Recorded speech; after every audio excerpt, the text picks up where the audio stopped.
La noticia del momento en Blue Radio.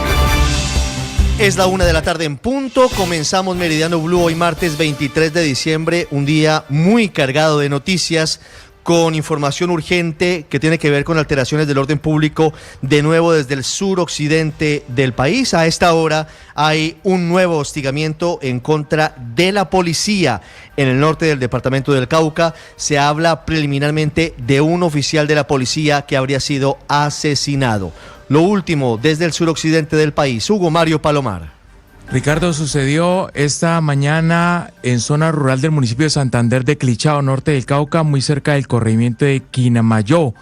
Hasta ese lugar llegó un grupo especial de antiterrorismo de la Dijín de la policía para verificar el contenido de un vehículo que estaba abandonado en una vía del sector. En medio de esa inspección judicial y verificación que hacían los hombres de la Dijín, se registró una arremetida, un ataque con ráfagas de fusiles explosivos contra los miembros de la Dijín. El saldo: un intendente de la policía muerto, otro gravemente herido, que ha sido evacuado de la zona y trasladado a un hospital de esta zona del norte del departamento del Cauca. La víctima de este ataque de las disidencias de las FARC contra los integrantes de este grupo especial de la Dijín ya ha sido identificada. El intendente Luis Guillermo Martínez es el dato que ha recibido Blue Radio hace algunos instantes. El herido es un patrullero identificado como Juan Camilo Perdomo, que, repetimos, está siendo atendido a esta hora en un centro asistencial de un municipio del norte del departamento del Cauca. Un muerto, un herido en este nuevo ataque de las disidencias de las FARC contra este grupo antiterrorista de la Dijín en zona rural de Santander de Clichao, norte del Cauca. Ricardo. Hugo Mario, se suma este ataque terrorista en Santander de Quilichao a los que han ocurrido en los últimos días en Suárez, en Buenos Aires y en otros municipios cercanos, y también lo que ha ocurrido en Nariño en las últimas horas. Ya estaremos en segundos con Winston Viraquechá hablando de la situación muy difícil que hubo hoy muy cerca de la ciudad de Pasto. Antes hablamos de la liberación de 18 militares que habían sido secuestrados por comunidades indígenas presionadas por el ELN en el departamento de Chocó. Felipe García. De acuerdo con información de inteligencia, alias Ramiro, cuyo nombre real es Luis Eduardo David, tiene más de una década de trayectoria criminal dentro del ELN. Ha ocupado cargos de mando de forma sostenida desde 2012, cuando fue señalado como cabecilla de comisión, y posteriormente ascendió hasta convertirse en tercer cabecilla de la estructura que opera en el departamento de Chocó. Su influencia se extiende a residencias y corredores estratégicos en municipios como Alto Baudó, Medio Baudó y Quibdó, zonas clave para la movilidad y el control territorial. El prontuario atribuido a este cabecilla incluye hechos de alto impacto: la incineración de vehículos en ejes viales, homicidios contra integrantes de la fuerza pública, desplazamientos forzados y la activación de artefactos explosivos improvisados, incluso con afectaciones a menores de edad. Estos antecedentes configuran un patrón de presión armada y coacción social que, según las autoridades, se replica en escenarios donde el ELN busca obstaculizar operaciones militares y preservar áreas de influencia. Este patrón se reflejó en Carmen de Atrato, según denunció el comando de la 15ª Brigada del Ejército. Durante esa operación contra el ELN, 2 suboficiales y 10 suboficiales y 16 soldados fueron conducidos a un resguardo indígena. Los informes de inteligencia señalan que la compañía Néstor Tulio Durán ha buscado mantener su presencia mediante intimidación, control de rutas y disuasión armada, a pesar de golpes operacionales que en otros momentos debilitaron su direccionamiento. En ese contexto, alias Ramiro aparece como actor clave para sostener la cohesión y la capacidad de respuesta del grupo en el norte del Chocó. Este hombre, de acuerdo con inteligencia militar, es el cabecilla detrás del secuestro de los 18 soldados en Carmen de Atrato. Y es que, curiosamente, alias Ramiro estaba muy cerca del sitio en el que estos indígenas mantenían secuestrados a los 18 militares en el departamento de Chocó. Seguimos en la situación difícil de orden público en el suroccidente del país. Esta mañana 2 alteraciones del orden público, una en la vía Pasto-Mojarras y otra muy cerca de la capital nariñense, en Chachagüí. Hubo combates, hubo centenares de viajeros en medio del fuego cruzado y hubo desactivación de un atentado terrorista. Winston Viraquechá. Ricardo, 1:05 p.m, fueron 3 artefactos explosivos los que de manera controlada activó el Ejército Nacional, adscritos a la Brigada 23 del Ejército. Los 3 artefactos explosivos habían sido colocados en una de las barandas o vigas de contención del puente sobre el río Bermúdez, lo que de haber explotado el acto terrorista allí en esta zona hubiese dejado una de las arterias de la vía panamericana incomunicado a la ciudad de Pasto, por lo menos porque tendría que volver a la variante, a la antigua vía panamericana. De acuerdo al general Juan José Guzmán, comandante de la Brigada 23 del Ejército, esto obedeció a que una fuente humana dio información a las autoridades sobre la ubicación de estos 3 artefactos explosivos. Uno de los guerrilleros se entregó a la fuerza pública y dijo que estaba cansado de la guerra y que por esta razón brindaba la información para que fuera acogido en el programa de reinserción y protección de los guerrilleros. A esta hora vuelve poco a poco la normalidad hacia el municipio de Chachagüí, donde queda localizado el aeropuerto Antonio Nariño, que presta su servicio de pasajeros vía aérea a la capital del departamento de Nariño. Justamente, Winston, es que esa vía es muy importante porque es la vía que comunica con el aeropuerto que sirve a la ciudad de Pasto. 1:06, cambiamos de tema, hablamos de la polémica que sigue creciendo por la declaratoria de emergencia económica que hizo el gobierno del presidente Petro por cuenta del hundimiento de la más reciente reforma tributaria. A esta hora sigue la sesión informal de manera muy inusual que adelantan los magistrados de la Corte Constitucional para definir el futuro de esta polémica declaratoria de emergencia económica. Sergio Barbosa. Hola, buenas tardes. Los 9 magistrados que integran la sala plena de la Corte Constitucional están reunidos desde las 10 de la mañana de este martes 23 de diciembre en una reunión informal y atípica para debatir cómo se abordará el tema del decreto de la emergencia económica expedido por el gobierno nacional. En ese sentido, los magistrados están sesionando de manera virtual para decidir si se convoca sesiones extraordinarias de sala plena, todo esto para iniciar con el estudio del decreto, o si por el contrario es un tema que abordará el alto tribunal una vez se reanude sus actividades luego de la vacancia judicial, es decir, el 13 de enero. Después de definir la primera situación, lo que sigue entonces es que por sorteo se deberá definir quién será el magistrado ponente para el estudio del decreto expedido por el gobierno que decidió declarar a la emergencia económica, con varios planteamientos. Por ejemplo, que las órdenes de cumplimiento de reajuste de la unidad de pago por capitación, así como la situación de orden público, fundamentan las circunstancias sobrevinientes. 1:08, gracias Sergio, y ojo, aliste el bolsillo porque en época de fin de año comienza también el periodo de alzas, de aumentos, y el gobierno ya está pensando en el incremento del seguro obligatorio para accidentes de tránsito. Marcela Peña, ¿cómo está previsto este incremento? Pues Ricardo, le cuento, motos de bajo cilindraje, taxis, microbuses, autos de negocio, todos ellos van a tener un incremento de 5% en la tarifa que pagan de SOAT desde el 1 de enero del 2026, así lo establece la Superintendencia Financiera en un borrador de resolución que está a punto ya de oficializar. Para el resto de conductores, sin embargo, tendremos una reducción en los precios del SOAT. Aquí le estoy hablando principalmente de motos de alto cilindraje, de vehículos, automóviles, camperos, camionetas que utilizan las familias. Todos ellos van a tener una reducción del 1%. Si usted está viendo nuestra transmisión de YouTube y de Ditu, ahí le estamos mostrando las tarifas del SOAT 2026 por distintos tipos de vehículos. También las encuentra completas en blurradio.com. ¿Por qué baja el SOAT para algunas categorías? Porque según el gobierno nacional se redujo la cantidad de accidentes de tránsito si la comparamos con el tamaño del parque automotor, es decir, con la cantidad de autos y motos que circulan en las vías. Hay una cosa aquí, Ricardo, que más adelante va a ser bien polémica, y es que el gobierno está modificando las fórmulas de cálculo y está diciendo que las coberturas de gastos médicos ya no las va a pagar en salarios mínimos legales, sino que las va a amarrar a la unidad de valor tributario, es decir, únicamente a la inflación, que cada año sube un poco menos que el salario mínimo. A esta hora en Meridiano Blue, el rollazo político. Rollazo político que termina en el 2025 con las consultas presidenciales del 8 de marzo. Por ahora se consolidan únicamente 2. Una que llaman Gran Consulta por Colombia, de la centro derecha, de la oposición al gobierno, y la del Frente Amplio, que más parece una consulta más del pacto histórico. Todavía faltan definiciones. En la consulta de la centro derecha, si Juan Carlos Pinzón podrá o no ingresar, y en la del Frente Amplio, Clara López hace coquitos, dice que podría participar en ella, aunque no es claro que Iván Cepeda pueda hacerlo.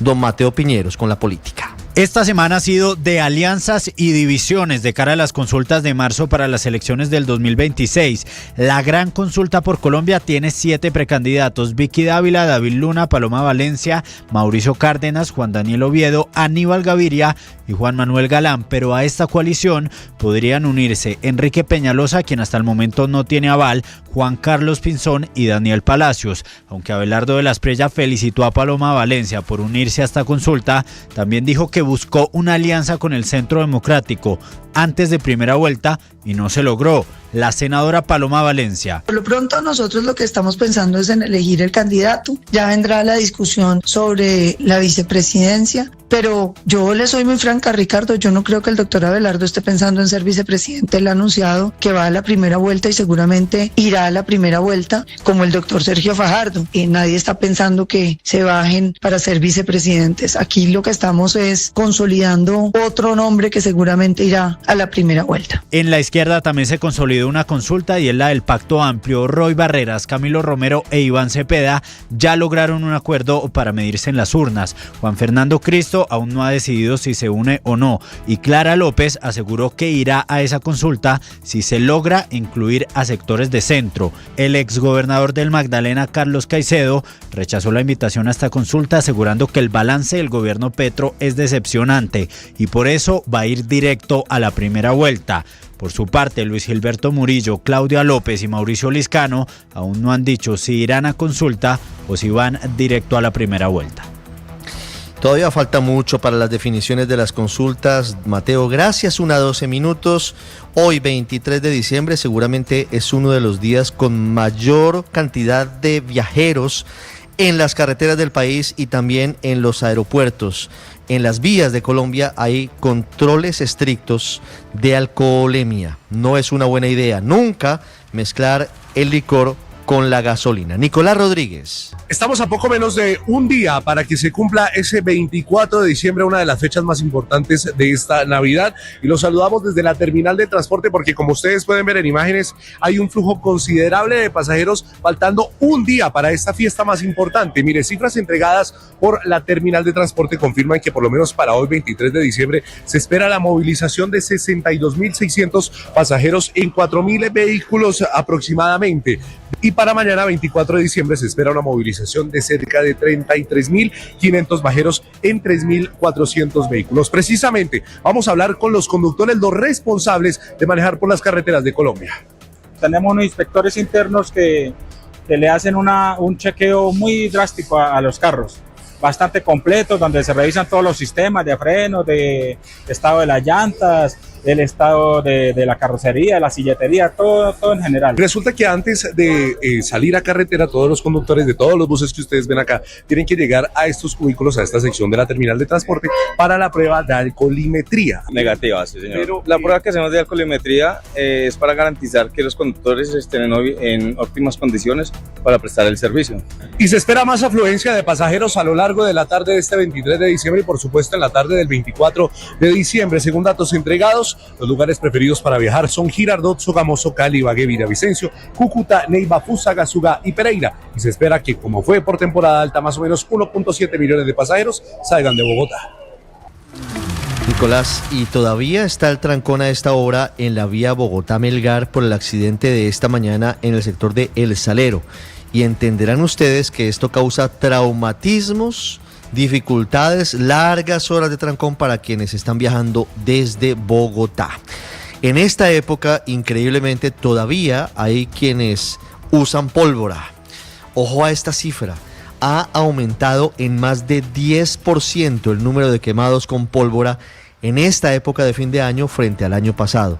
Pocas campañas de sensibilización y la verdad es que no aprendemos.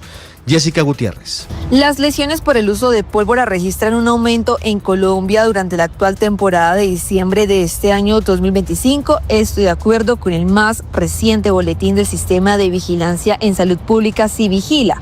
Pues según este reporte se han notificado 642 casos de personas lesionadas por pólvora, lo que representa un incremento del 11,7% frente a la temporada anterior, cuando se reportaban 575 casos en este mismo periodo. Por departamentos y ciudades, Antioquia encabeza el listado con 93 casos, seguida por Bogotá, que aunque registra una disminución frente a la temporada pasada, suma 54 personas lesionadas, y también se reportan aumentos significativos en Cauca con 40 casos, Atlántico con 36, Barranquilla con 35 y Norte de Santander con 33 casos. Entre los artefactos principalmente asociados a estas lesiones son los totes con un 31,8%, seguidos de otros con 19%, y en el tercer lugar se encuentran los voladores. El principal tipo de lesión es la quemadura con un 88,9%, seguido por laceración con un 54,4%. Y hablamos ahora de las noticias del mundo que tienen que ver con los archivos Epstein, que de nuevo están enlodando al presidente Donald Trump. Hablamos de los números de la economía estadounidense y de la advertencia, una más, de Israel a Irán. Lo último en Noticias del Mundo con César Moreno. Hola, muy buenas tardes. El presidente estadounidense Donald Trump voló al menos 8 veces junto al pederasta Jeffrey Epstein en el avión privado de en la década de los 90, incluida una ocasión en la que viajó únicamente con él y con una joven de 20 años. Así lo indica una nueva tanda de miles de archivos inéditos sobre el caso de Epstein que el Departamento de Justicia de Estados Unidos publicó ayer en la tarde, pero que parece haber borrado posteriormente y que el diario The Washington Post consiguió descargar antes de que dejaran de estar disponibles. Al contrario que los publicados el pasado sábado, los nuevos archivos incluyen varias menciones a Trump, quien ha tratado de distanciarse lo máximo posible de Epstein y sus crímenes. Por su parte, el Departamento de Justicia de Estados Unidos dijo que los nuevos archivos del gobierno sobre el difunto delincuente sexual Jeffrey Epstein contiene afirmaciones falsas y sensacionalistas contra el presidente Trump, sin especificar a cuáles acusaciones se refiere. Y la economía estadounidense superó todas las expectativas y se expandió, se disparó en el tercer trimestre al ritmo más rápido en 2 años, impulsada por la resiliencia del gasto de los consumidores y las empresas, así como por políticas comerciales más flexibles. El Producto Interno Bruto, el PIB, ajustado a la inflación que mide el valor de los bienes y servicios producidos en Estados Unidos, aumentó a un ritmo anualizado del 4,3%, según mostró un informe de la Oficina de Análisis Económico BEA. Esto siguió a un crecimiento del 3,8% en el periodo anterior, también impulsado por los hogares. Y por último, advertencia de Israel a Irán. El primer ministro Benjamin Netanyahu dijo que su servicio de inteligencia, el Mossad, sabe que Teherán está realizando ejercicios militares, pruebas de misiles específicamente.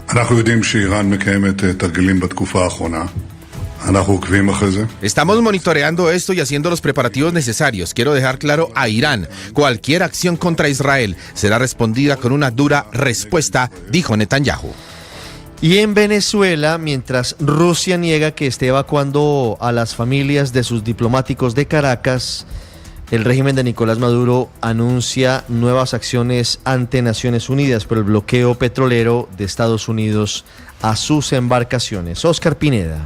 La mañana de este martes, el Kremlin negó que haya ordenado la evacuación de su embajada en Venezuela en respuesta a versiones que circularon en medios internacionales. Rusia, que es aliado estratégico de Miraflores, reafirmó su respaldo en medio del despliegue militar en el Caribe, la orden de cierre del espacio aéreo en Venezuela y del bloqueo naval. Y a pesar del decomiso de 2 petroleros venezolanos por parte de Estados Unidos, el gobierno de Nicolás Maduro prometió que cumplirá sus acuerdos con Chevron poco después del zarpe de 500.000 barriles de petróleo a Texas. Como está pasando con Chevron, llueva, truene, relampaguee, más allá de los conflictos circunstanciales, momentáneos que podamos tener con la actual administración, con Chevron se cumple a rajatabla. Y esta tarde el Consejo de Seguridad de la ONU se reúne de emergencia para abordar la situación en Venezuela por la incautación de buques petroleros en el Caribe. Desde Caracas, las autoridades consideran que la energía no puede convertirse en arma de guerra ni instrumento de coerción política. Estados Unidos procedió al secuestro secuestro y robo de 2 buques en alta mar que contenían aproximadamente 4 millones de barriles de petróleo venezolano. La reunión del Consejo de Seguridad de la ONU comenzará a las 3 de la tarde hora de Nueva York, misma hora en Bogotá.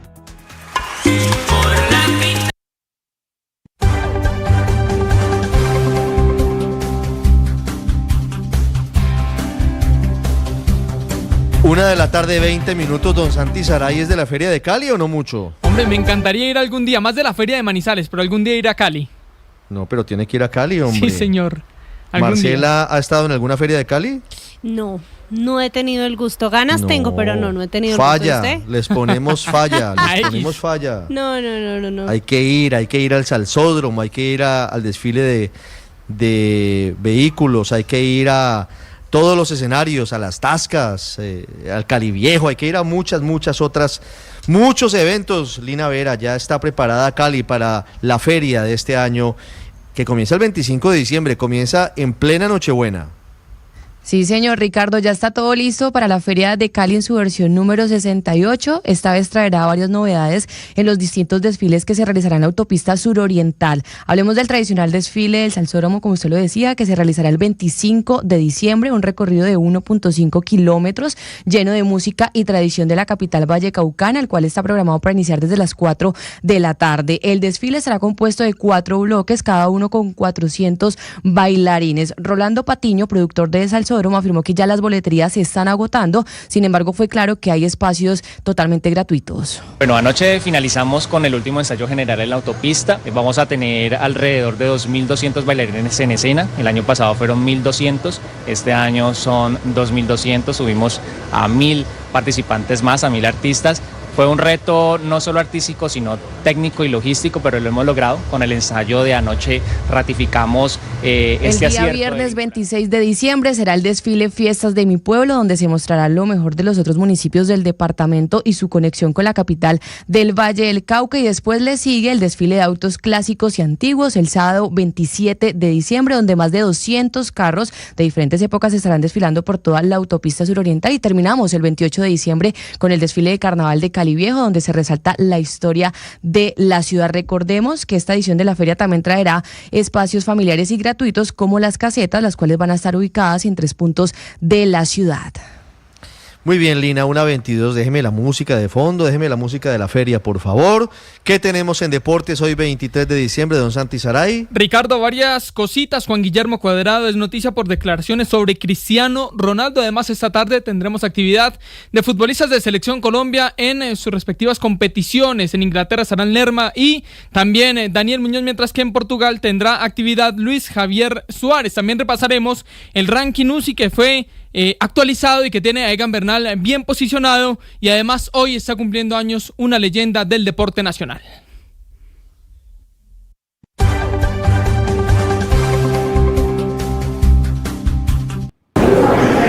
Equipo, silencio, vamos a grabar. Sube pista, entra la voz. El mejor regalo, suscríbete a nuestro canal de YouTube, @Blue Radio Co. Felices fiestas, Navidad, Año Nuevo, todo eso que te hace feliz. Suscríbete, en vivo las 24 horas. Somos @Blue Radio Co. Los mejores contenidos para ti en este 2026. Blue, más que radio. Listo, quedó.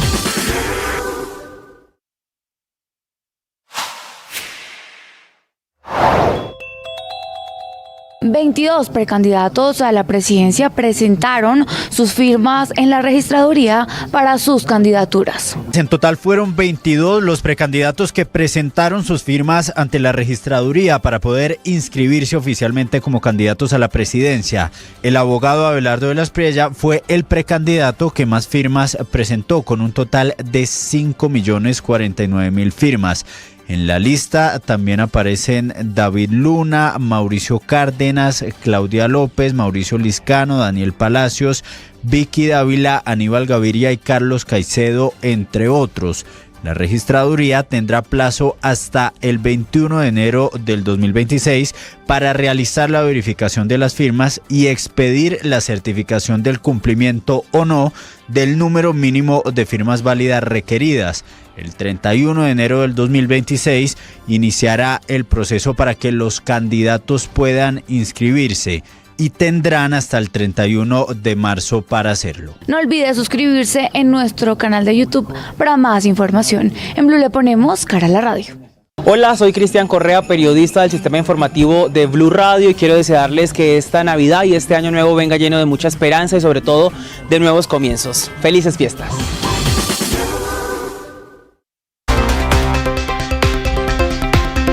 Sin duda, la noticia más importante para la economía hoy es la declaratoria de emergencia económica por parte del gobierno del presidente Gustavo Petro.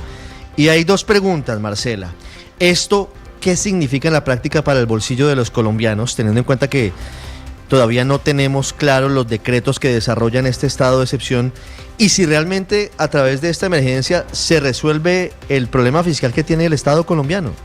Pues Ricardo, comencemos por la primera parte. Significa que los colombianos, entre personas naturales y empresas, vamos a tener que poner sobre la mesa 15,7 billones de pesos.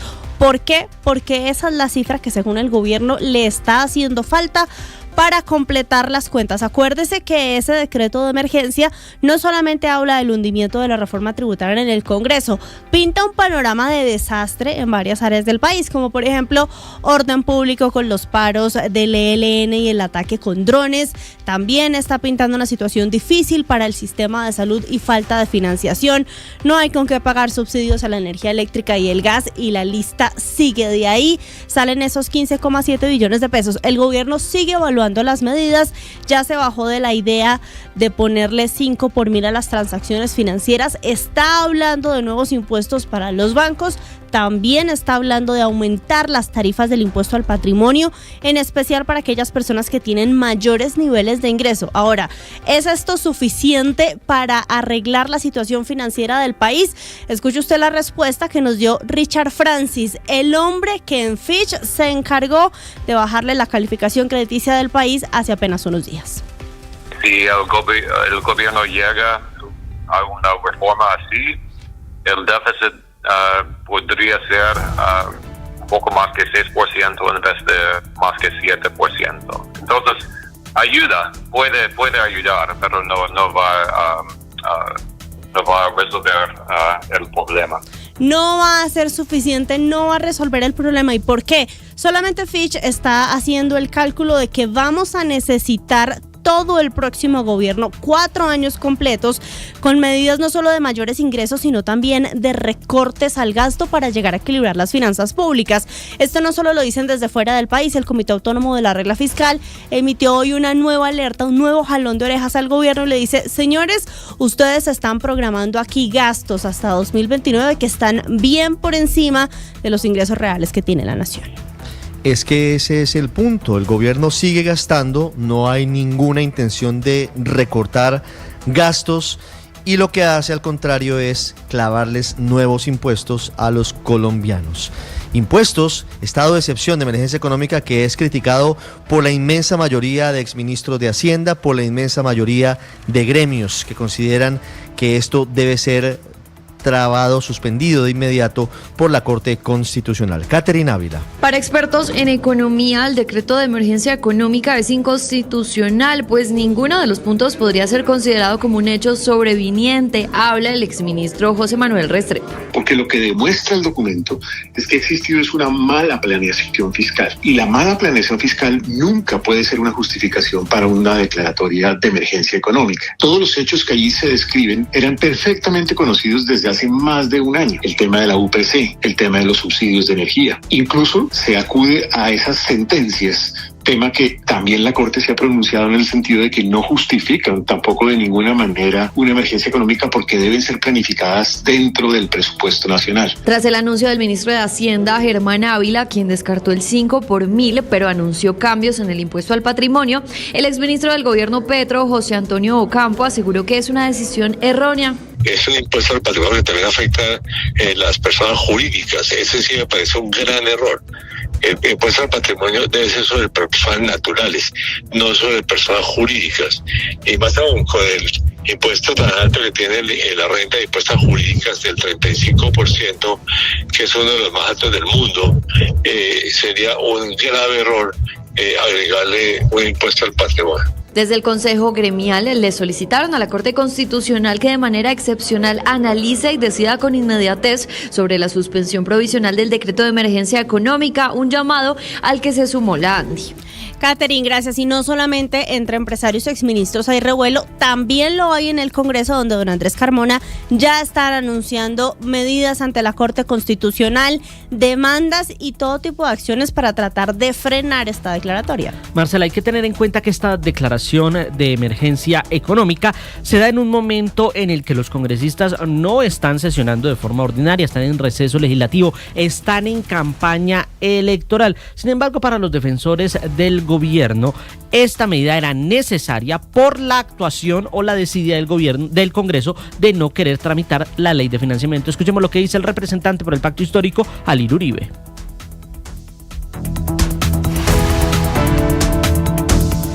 Pero también hay que tener en cuenta que todos los sectores políticos, más allá del pacto histórico, han criticado la declaratoria de emergencia económica.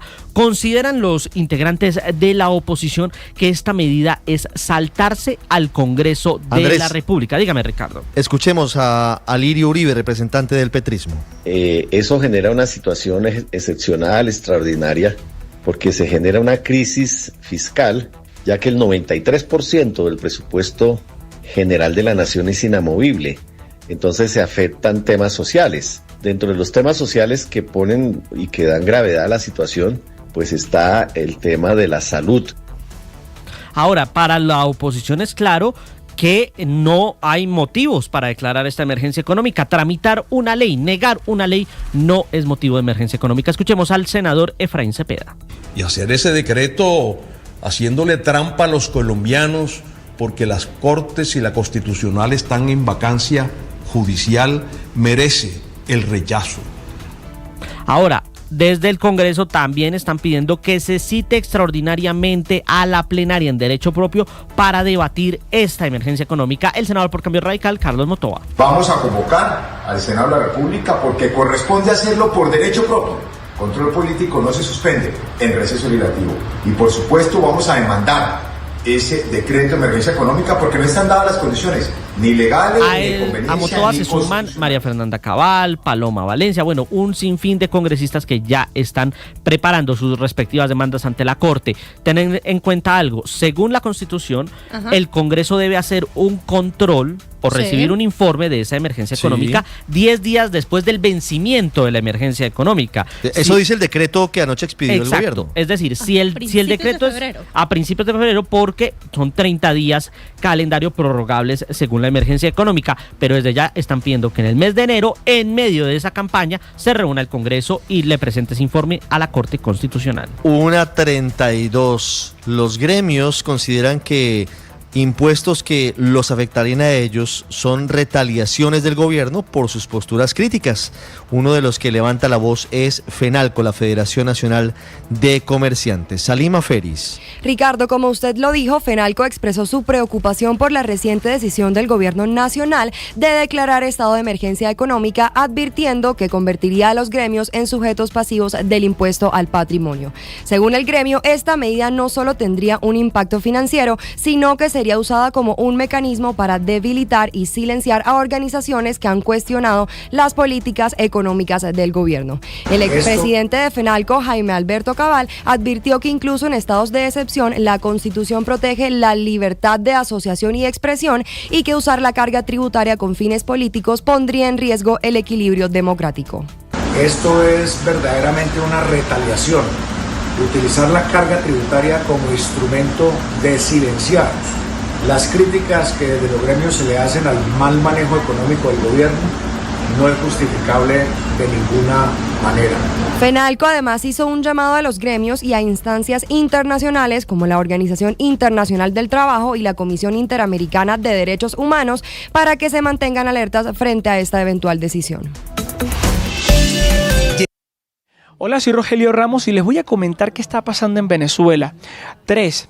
La Asamblea Nacional de Venezuela, dominada ampliamente por el chavismo, aprobó una ley que da entre 15 y 20 años de prisión a aquellas personas que, según ellos, apoyen la piratería y el bloqueo naval de parte de Estados Unidos a buques petroleros fantasmas cerca de Venezuela en el Mar Caribe.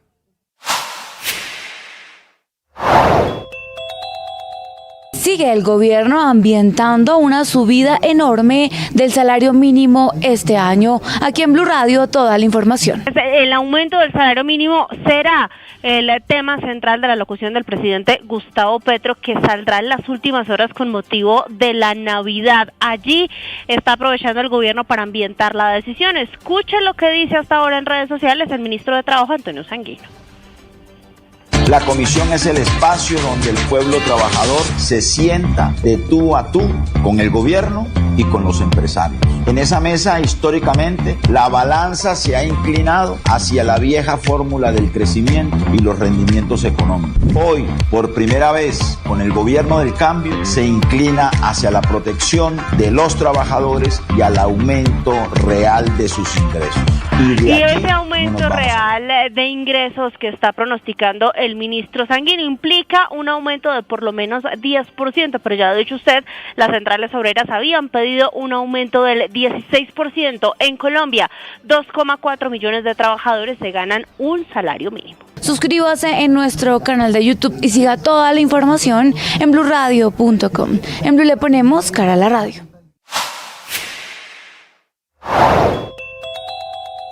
¿Cómo llega la precandidata presidencial Paloma Valencia con el Centro Democrático a participar en la consulta? Esto dijo en Mañanas Blue. Yo estoy en un partido que es muy deliberativo. Todas son figuras de opinión, personas muy comprometidas con Colombia. Y pues lo primero que hicimos fue conversar con todos nuestros candidatos y corporados del Congreso para tener un mapa claro, porque aquí no puedo yo tomar decisiones cuando la candidatura le pertenece a un partido.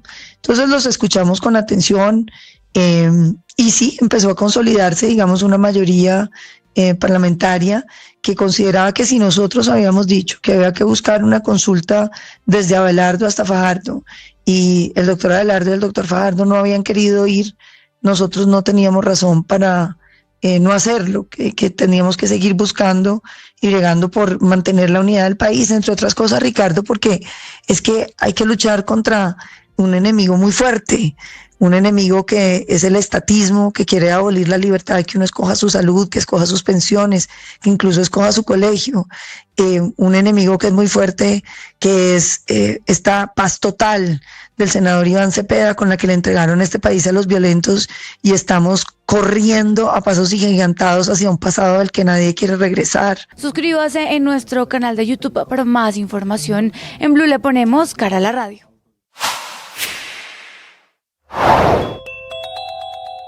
En estos días en los que hay más de 3,5 millones de vehículos que están por rodar en carreteras del país, esto según los pronósticos del Ministerio de Transporte, más que nunca hay que evaluar el estado de los carros y evitar tragedias. Con el paso de los días nos estamos enterando de lo que ocurre. Todos los deportes, fútbol, ciclismo, béisbol, baloncesto, automóvil, todos en Meridiano Blue. 1:38 de la tarde, los deportes en Meridiano Blue. Y empezamos en Italia porque Juan Guillermo Cuadrado habló para el programa Póker FC de DAZN. Allí el jugador del Pisa recordó lo que fue compartir en la Juventus con Cristiano Ronaldo y destacó varias de sus virtudes. La disciplina con la que siempre vive Cristiano, porque todavía está muy activo. Creo que el talento muchas veces es muy bueno, pero creo que la disciplina lo vence. Y él tiene talento y disciplina y por eso obviamente ha llegado a ser un jugador ícono del mundo.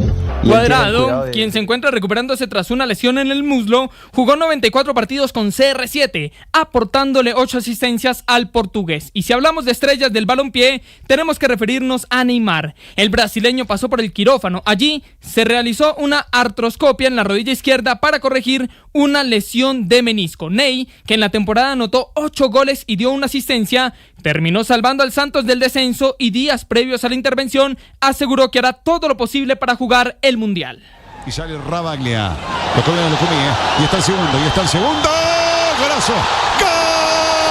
Y no fue buena la actuación de John Lucumí con el Bologna en la final de la Supercopa de Italia. El colombiano se vio comprometido en el segundo gol del Napoli, en el que Neres aprovechó la desatención del central para decretar el 2-0 y de esa manera sentenciar el título a favor del cuadro napolitano. Esta tarde, varios hombres de Selección Colombia serán protagonistas. Daniel Muñoz y Jefferson Lerma tendrán actividad con el Crystal Palace en los cuartos de final de la Copa de la Liga Inglesa, visitando al Arsenal a partir de las 3 de la tarde, mientras que Luis Javier Suárez jugará con el Sporting de Portugal ante el Vitória Guimaraes por la fecha 15 de la Liga. Suárez es segundo en la tabla de goleadores con 11 tantos a 3 de Pavlidis, artillero del Benfica. El partido será a las 3:45 de la tarde. Egan Bernal por la victoria de etapa.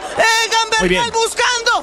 Egan Bernal le está dando a Colombia la victoria. Y hablamos ahora de ciclismo porque Egan Bernal fue el mejor pedalista colombiano del 2025. La UCI publicó el ranking más reciente en el que Egan finalizó en el puesto 36, gracias a su séptimo puesto en el Giro de Italia y a la victoria de etapa en la Vuelta a España. El otro colombiano que se ubicó entre los mejores 100 fue Santiago Buitrago, que aparece en el puesto 72. El esloveno Tadej Pogačar fue elegido por quinto año consecutivo como el número 1. Al ataque, letra izquierda, una derecha, una izquierda, se cayó el mundial, parece que no se cae, Colombia. Y cerramos los deportes con boxeo porque le rendimos homenaje a los 80 años de vida que hoy cumple Antonio Cervantes Kid Pambelé. Sin duda, uno de los mejores deportistas, uno de los más emblemáticos en la historia de nuestro país. Inolvidable fue ese 28 de octubre de 1972, en el que consiguió el primer título mundial en boxeo para Colombia en la división de peso welter junior, luego de noquear al panameño Alfonso Peppermint Fraser. Los deportes en Meridiano Blue. Está escuchando Blue Radio. Equipo, silencio, vamos a grabar. Sube pista, entra la voz. El mejor regalo, suscríbete a nuestro canal de YouTube, @Blue Radio Co. Felices fiestas, Navidad, Año Nuevo, todo eso que te hace feliz. Suscríbete, en vivo las 24 horas. Somos @Blue Radio Co. Los mejores contenidos para ti en este 2026. Blue, más que radio. Listo, quedó.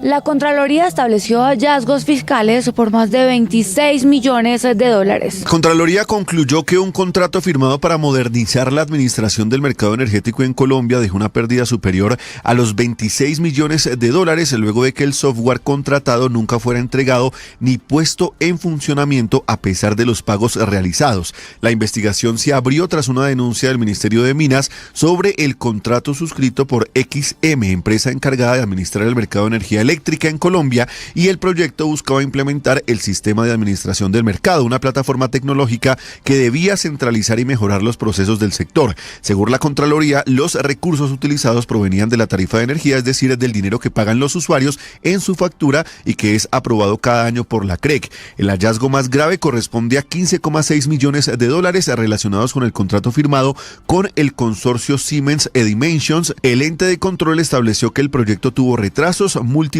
prórrogas y faltas graves y que el sistema nunca fue entregado completo ni recibido a satisfacción. Aún así, XM realizó los pagos por bienes y servicios que no se materializaron, generando un daño a los recursos públicos. Las acciones para reclamar y demandar al contratista, según el informe. A esta hora en Meridiano Blue.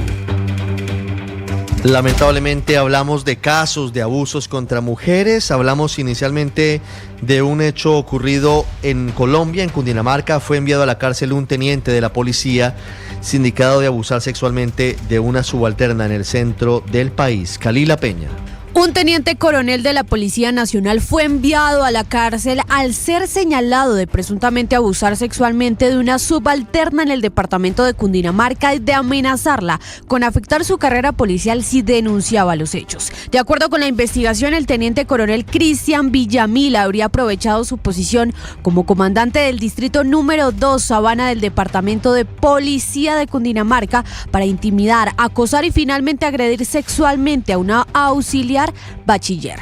Las evidencias recaudadas indican que durante varios días el oficial presuntamente persiguió, asedió y realizó insinuaciones indecorosas a la joven. Finalmente, el pasado 8 de diciembre le habría solicitado que se dirigieran a uno de los alojamientos del distrito de policía de Zipaquirá, donde con pleno conocimiento de su situación de vulnerabilidad le habría agredido sexualmente. El teniente coronel Villamil Benavides no aceptó los cargos imputados por la fiscalía y deberá cumplir la medida en un centro de reclusión destinado para integrantes de la Policía Nacional. Kalila, y hablamos ahora de un caso que tiene conmocionado al Reino Unido. Escuchen esto: un hombre está acusado de haber drogado y abusado sexualmente de su ahora ex esposa durante 13 años, un modus operandi que recuerda al caso de Giselle Pelicot en Francia, cuyo esposo la drogaba para que pudiera ser violada por desconocidos que contactaban a su ex marido por internet. Silvia Carrasco nos cuenta. Joan Yang, de 48 años, que es la ex esposa agredida, renunció a su derecho al anonimato y es por eso que se ha conocido el caso. Philip Yang, de 49 años, la drogó y violó desde 2010 a 2023. La lista de cargos incluyen múltiples violaciones, administración de sustancias estupefacientes, voyerismo, posesión de imágenes indecentes de niños y posesión de imágenes extremas. Philip Yang era una autoridad política en su ciudad y ejecutivo de una firma cazatalentos. 5 hombres, todos amigos de Philip Yang, que tienen entre 31 y 61 años, también enfrentan cargos contra Joan Yang, contra la ex esposa, incluyendo violación y posesión de imágenes extremas. Todos ellos comparecieron ante el tribunal hoy. La investigación aún permanece bajo secreto de sumario y se desconoce cómo fueron descubiertos. No se sabe si, como en el caso Pelicot en Francia, el agresor principal grababa las agresiones. Videos que conservaba en su ordenador, el que fue requisado al ser acusado de otra agresión a una mujer a la que intentó grabar bajo la falda en un supermercado. En el Reino Unido hay un fuerte debate en contra de la inmigración, por lo que la policía y los medios publican siempre la nacionalidad y raza de los acusados de delitos atroces. Es el caso del acusado Philip Yang, que es descrito como un hombre blanco y británico. Blue, más que radio. Ya somos 1.500.000 suscriptores en nuestro canal de YouTube. Y sumando 1.500.246, 1.500.358, 1.500.380, 1.500.398, 1.500.416, 1.500.454. Y sumando. Suscríbete a nuestro canal de YouTube, @Blue Radio Co. Blue Radio, más que radio. Y sumando. Soy Gabriela Calderón, productora de Recap Blue, y paso a desearles una feliz Navidad y un próspero año 2026 lleno de amor, salud y bendiciones para todos ustedes. Muchas gracias por escucharnos. A pesar de que ya fueron liberados los 18 militares secuestrados por unos indígenas cooptados por el ELN en Chocó, no se van a escapar quienes secuestraron a estos militares de las acciones legales en su contra. Ojalá las entablen en realidad. Cristian Correa. Ricardo, buenas tardes. Y lo dijo el ministro de Defensa Pedro Sánchez, el general retirado Pedro Sánchez, quien informaba a su vez de la liberación de los 18 militares que habían sido secuestrados, recordemos, en Carmen de Atrato, en el Chocó, por una comunidad indígena que los mantuvo por más de 36 horas retenidos. Sin embargo, en esta misma publicación en la que anunciaba la liberación de los militares, dijo que se presentarían todas las acciones legales necesarias para buscar los responsables de este secuestro, como ha sido calificada la situación que vivieron los 18 militares que, recordemos, fueron encerrados o fueron acordonados más bien por 200 miembros de esta comunidad indígena de La Puria, esto del resguardo que está ubicado en el municipio de Carmen de Atrato, en el Chocó. Pues de esta misma manera y en esta misma línea, la gobernadora del Chocó había avisado ya, o ha informado más bien, cuáles serían los delitos por los que serían imputados los responsables de estos hechos. Sonada, secuestro, violencia contra funcionario público y obstrucción a la acción pública del Estado. El mismo ministro de Defensa informó que no existen territorios vedados para la fuerza pública, en un mensaje claro para estos grupos que han instrumentalizado más bien a las poblaciones civiles y a las poblaciones indígenas y campesinas en las regiones más apartadas del país. Estamos con las regiones de Colombia en Meridiano Blue. Y comenzamos en el departamento del Atlántico, donde los médicos de la red hospitalaria iniciaron ya un cese de actividades. Nada que les pagan, doña Vanessa Saldarriaga. Marcela, para que usted tenga una idea de esta crisis, desde anoche colocaron los médicos en la puerta del hospital de Sabana Larga el siguiente mensaje: inicia la hora cero, solo atención a urgencias. La salud no se sostiene con promesas, se sostiene con salarios. Esto hace parte de una protesta que desde hace varios meses viene escalando y que tomó forma en las últimas horas de cara a las fiestas de Navidad, porque dicen ellos que les están debiendo cerca de 4 meses de salario sumado con las primas de fin de año. Por esto también en las otras sedes de la red hospitalaria departamental del Atlántico están sumándose con paros en actividades administrativas del personal de aseo y algunos enfermeros. Lo que podría estarse presentando en menos de 24 horas de no cumplirse con algunos de estos pagos es que podría estarse paralizando la atención en los 4 hospitales que hacen parte de esta red. Unas 50 en Medellín y en Bello, Antioquia. Las familias de los 16 jóvenes que murieron en el grave accidente de tránsito en el nordeste antioqueño cuando regresaban de Tolú están pidiendo justicia luego de que se confirmara que el CDA que había inspeccionado, que había chequeado el bus que se accidentó, aparentemente cometió irregularidades. Dijo que estaba perfecto el bus cuando evidentemente tenía fallas. Incluso algunos de los viajeros están diciendo que ellos habían advertido sobre los problemas que tenía ese vehículo. Héctor Santamaría. Con rabia e impotencia recibieron las 17 familias de las personas fallecidas en el trágico accidente ocurrido hace algunos días en Segovia, 16 de estos estudiantes, la noticia de que el vehículo donde se transportaba la excursión del Liceo Antioqueño no cumplió con el 20% del listado de los elementos en una técnico-mecánica. Óscar Gutiérrez, abuelo de Valeria López, de 18 años que murió en el accidente, dijo que el vehículo venía con fallas. No es un microsueño porque el bus venía varado mucho rato, tenían que parar por ahí cada 10 o 15 minutos. Y tenían que bajar las ventanillas para poder respirar. El carro venía varado completamente. María Alejandra Ospina, familiar de otra de las víctimas, solicitó que la investigación avance rápidamente. Son 16 niños más. Alguien tiene que responder por todo esto, por el amor de Dios. Hay que recordar que la Supertransporte suspendió por 6 meses a la comercializadora Servisuper Limitada, que fue el CDA que les pidió el vehículo de la técnico mecánica y a Precoltur. Y Blue Radio, Héctor, conoció la historia de una de las pasajeras que estaba en el bus que cayó 50 metros al vacío en el corregimiento de Santa Elena, esto en Medellín. La mujer relató que el conductor se dio cuenta de que el vehículo tenía fallas mecánicas justo antes del accidente. Melissa Álvarez.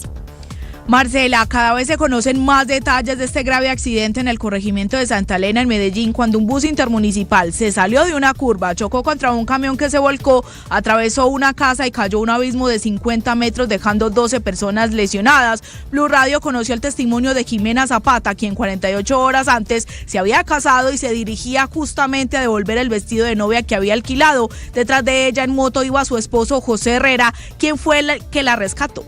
Al señor se le botaban los cambios, pues él metía los cambios cuando en un momento el señor gritó: nos vamos, no tenemos frenos. Cuando él dijo eso, nosotros ya estábamos pegados contra la casa y contra la jaula que estaba delante. Aunque no hubo pasajeros muertos, cuenta Zapata que fue un susto que nunca olvidarán, no solo por las múltiples heridas que quedaron en su cuerpo, sino porque les tocará pagar el vestido que usó en su boda y que no se pudo salvar tras los estragos del accidente. Marcela.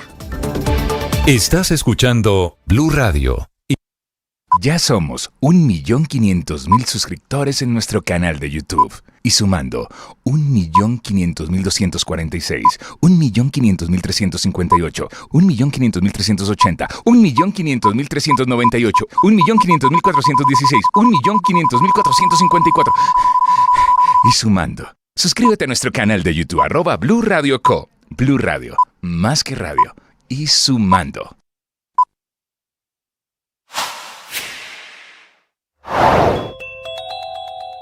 ¿A quién apoyaría a la precandidata presidencial Paloma Valencia si no pasa a segunda vuelta? Esto dijo en Mañanas Blue. Yo apoyaría a cualquiera si yo no paso a segunda vuelta, porque yo creo que el país tiene hoy un reto muy grande, querido doctor Felipe. Es que nosotros no podemos, uno aguanta un gobierno autocrático que coge a patadas los medios y la oposición y las cortes y que desprecia al Congreso y los equilibrios de poderes, pero 2 gobiernos de esos usted no lo sobrevive, usted destruye su democracia. ¿Usted se imagina lo que serían 4 años más de paz total en el Cauca, por ejemplo, o en el resto de Colombia, que hoy está tomada por los violentos y vemos cómo destruyen las... aleja la posibilidad de una tregua entre Rusia y Ucrania. Hubo una ofensiva rusa en territorio ucraniano en las últimas horas contra la infraestructura energética en pleno invierno, muy crudo invierno en Rusia, tras el asesinato de un general ruso en Moscú. Enrique Rodríguez. La respuesta rusa a la muerte la víspera del teniente general Fanil Sarbanov, de 56 años, director del Departamento de Formación Operativa del Estado Mayor, en lo que parece un atentado ucraniano, se ha sustanciado esta madrugada con el lanzamiento sobre 13 regiones de Ucrania de una ola de más de 650 drones y 30 misiles. En la capital, Kiev, la alarma antiaérea ha estado prendida durante más de 4 horas. Estos ataques han dejado al menos 2 muertos y varios heridos. Los drones han afectado al sistema energético ucraniano, produciendo interrupciones en el suministro eléctrico, cuando está previsto que en Ucrania las mínimas caigan hasta los 9 grados bajo cero en las próximas horas. Mientras tanto, el ejército polaco anunció a través de la red social X que su aviación está en alerta y movilizada en su espacio aéreo de manera preventiva debido a esos ataques rusos contra Ucrania. Este procedimiento se activa regularmente cuando los bombardeos apuntan a zonas occidentales cercanas a la frontera polaca. En lo político, para el presidente ucraniano Volodymyr Zelensky, estos ataques envían una señal extremadamente clara sobre las prioridades de Rusia en el contexto de los actuales esfuerzos diplomáticos de Estados Unidos para poner fin al conflicto. Por otro lado, el viceministro ruso de Relaciones Exteriores, que se llama Sergei Ryabkov, ha señalado que los progresos en las conversaciones con Estados Unidos son lentos, al tiempo que ha criticado a las autoridades europeas, a las que ha acusado de querer descarrilar el proceso diplomático.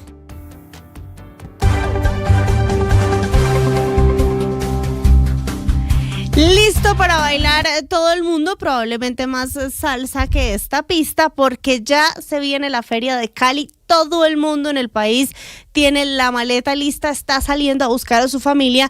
En Cali, por supuesto, ya comenzó el aumento en el flujo de pasajeros. Don Alejandro Muñoz, ¿cómo está el ambiente? ¿Cómo está Cali?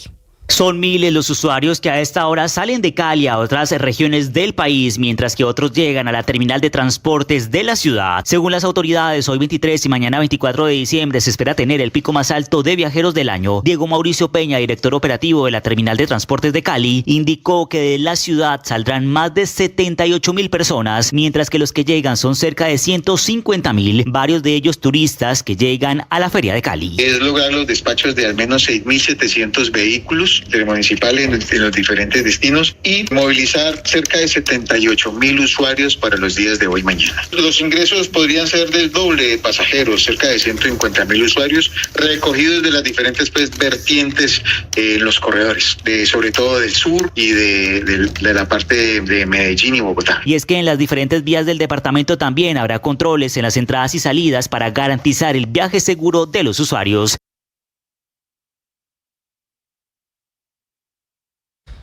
Una 57, aunque la música en Barranquilla para Navidad es distinta, siguen llegando viajeros, Diana.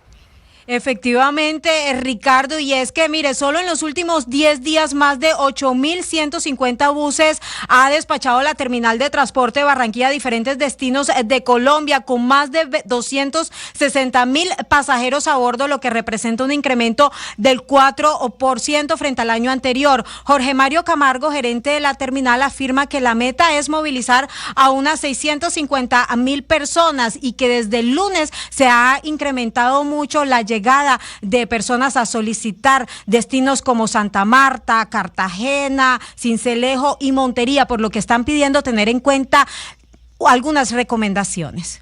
Los niños que viajan deben estar en compañía de sus padres, que eso se evidencia a través del registro civil, o si viajan con otra persona, con el permiso respectivo. Y sobre todo, hacer un llamado muy especial a todas las personas. Y es que lo que están recomendando principalmente es que lleguen temprano. Pero miren, en cuanto al aeropuerto Ernesto Cortizos, desde el Aerocivil están reportando un promedio de 10.300 pasajeros diarios desde el 1 de diciembre y se espera que esto se mantenga hasta el 31 de diciembre. Con una proyección preliminar de 322.000 viajeros en este mes.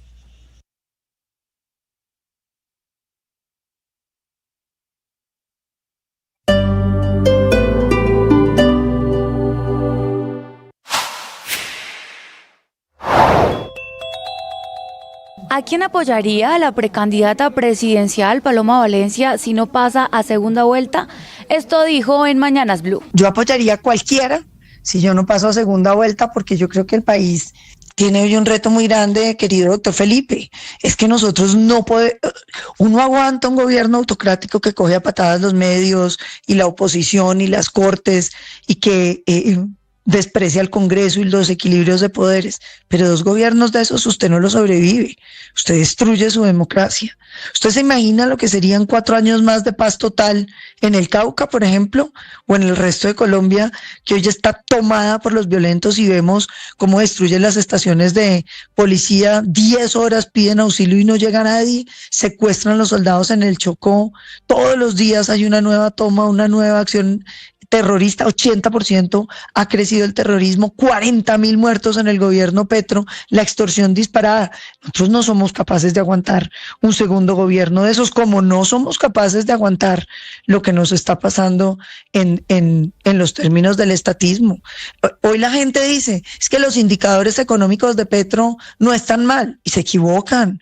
Vaya y mire el sector real de la economía cómo está de golpeado, el crecimiento de las empresas, la falta de inversión extranjera. Claro, que estamos viviendo de la coca y el oro ilegal, pues claro, produciendo el 72% de la cocaína del mundo, pues hay una lotería gigantesca. No olvide suscribirse en nuestro canal de YouTube para más información. En Blue le ponemos cara.